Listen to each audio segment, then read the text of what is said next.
Dragi otroci, lepo pozdravljeni. Danes vam bom prebrala pravljico z naslovom Barnabus. To je živalca, pol slon, pol miš.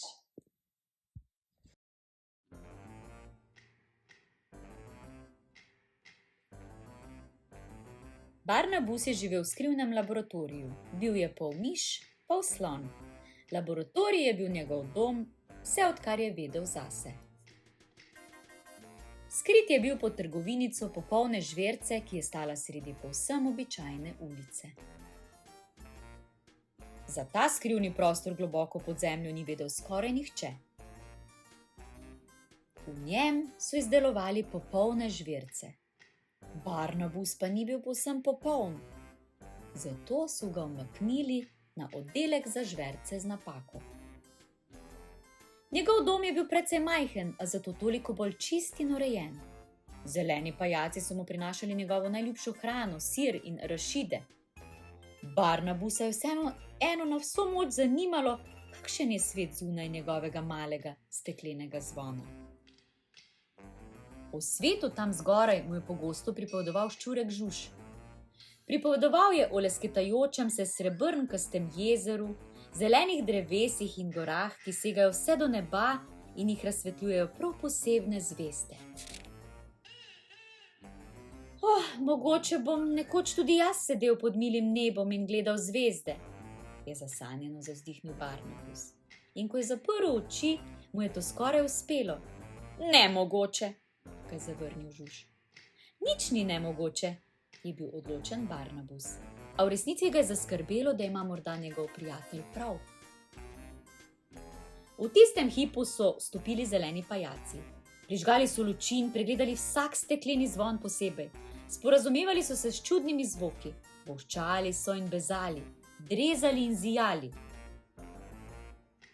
Vse steklene zvonove so ožigosali z rdečim napisom. Potem so odšli. Kaj vendar to pomeni? Je vprašal Barnabus in se zazrl v nenavaden rdeči napis. To pomeni, da te bodo reciklirali, mu odgovoril Žuž. To naredijo s vsemi žvercami z napako. Potem boš bolj puhast, ga je hotel prijazno potolažiti. In bolj srčkan in najbrž boš imel večje oči. Rad ima majhne oči, je ogovarjal Barnabus, čeprav o tem ni bil več povsem prepričan. Barnabus se je sesedel na dno svojega steklenega zvona. Mogoče res ni bil najbolj puhast in njegove oči so bile v resnici drobne in ne najbolj sijoče, a sam sebi je bil všeč prav tak, kot je bil. Kaj, če ne bo več maral arašidov in sira, ko ga bodo reciklirali? Kaj, če ga prijatelji ne bodo več prepoznali? Kaj, če mu ne bo več mar za zelena drevesa in visoke gore, ki jih razsvetljujejo prav posebne zvezde? Pobegniti moramo tod, se mu nenadoma posvetilo. Drugim žvercam z napako je ob tem najprej zastal dih, potem pa so s klikom pritrdile. Nemogoče, jim je oporekal Žuž. Nič ni nemogoče, odvrnil Barnabus. Stopil je korak nazaj in vso silo brcnil. Zaletel se je stekleno steno, a stekleni zvon je bil zanj premočan. Naposled je le obsedel in žalostno zatrobil. Nenadoma je zagledal drobno razpoko v steklu.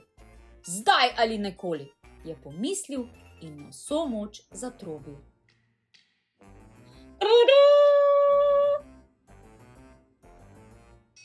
Bil je svoboden.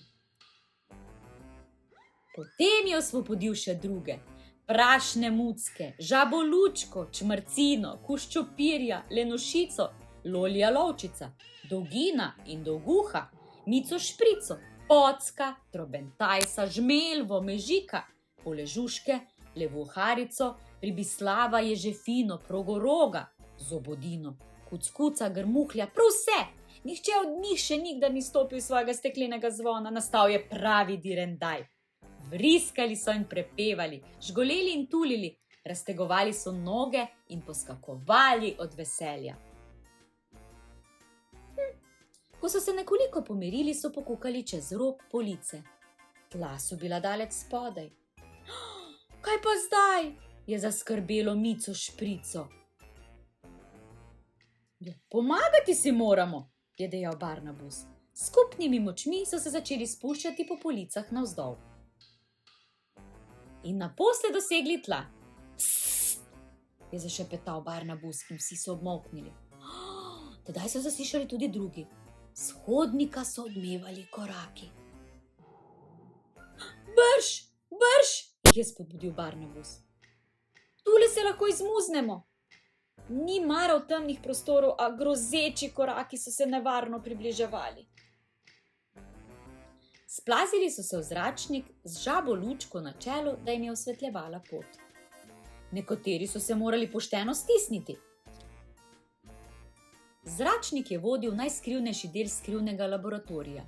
Zgoraj je nekaj pritegnilo njihov pogled. Bežimo, je vzkliknil Žuž. A Barnabas ni mogel proč. Zdelo se mu je, da veliko žalostno oko zre naravnost vanj. Ne moremo ga pustiti tukaj.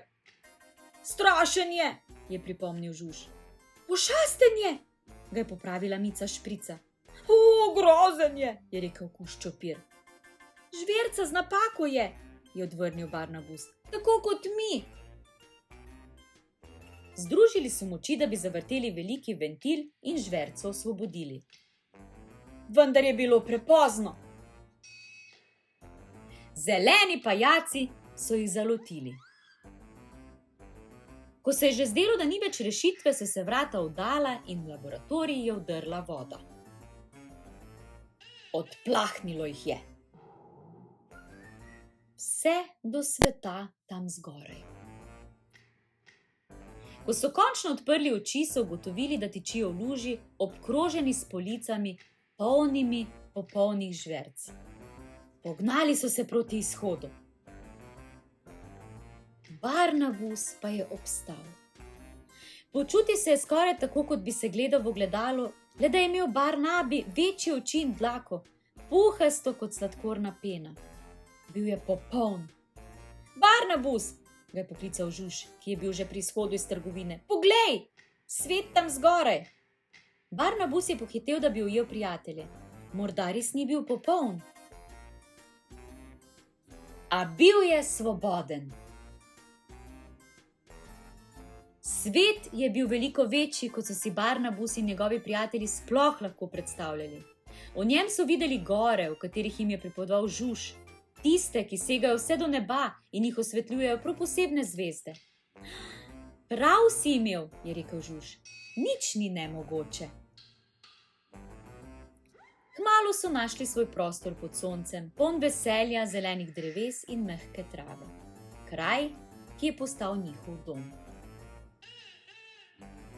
Ni bilo vselej preprosto. A vedno so držali skupaj.